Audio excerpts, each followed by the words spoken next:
So today I'm going to be talking about a little bit of time series analysis that I did on my mood for the past 30 days in the month of June.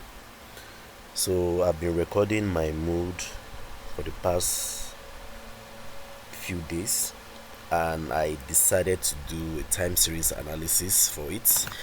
Not just my mood alone, but my health data from my smartwatch, such as my BPM, the number of calories that I've burnt each day, and some other parameters in it, like the number of steps I've taken, the number of times I stood, not the number of times actually, how long I stood, the stress level, my screen time, the atmospheric temperature, the atmospheric quality index or air quality index, the number of positive events and the number of negative events, and then my overall mood. What we're trying to predict is the mood, and this is a time series analysis because there is a time factor that is being considered. So based on the assumption that my mood fluctuates every 7 days, follows a particular pattern every 7 days, so we are going to make use of the 7 seasonality. So looking at this forecast of my mood, I can see that the highest mood I'm going to have will be on 3rd of July, and the lowest mood I'm going to have is going to be on the 7th of July based on Excel analysis here, and also based on the analysis by the Prophet model by Facebook, which also gave me the same results using the rolling average method.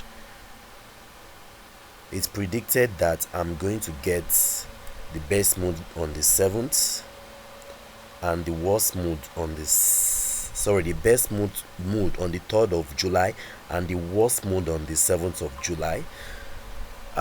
This analysis is actually making a lot of assumption. It's making an assumption that my mood has a particular pattern of variation when it comes to probably weekly or daily or monthly variation.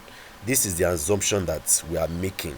So this is the changes in my mood on Tableau, and it's quite similar to what you just saw now on Excel.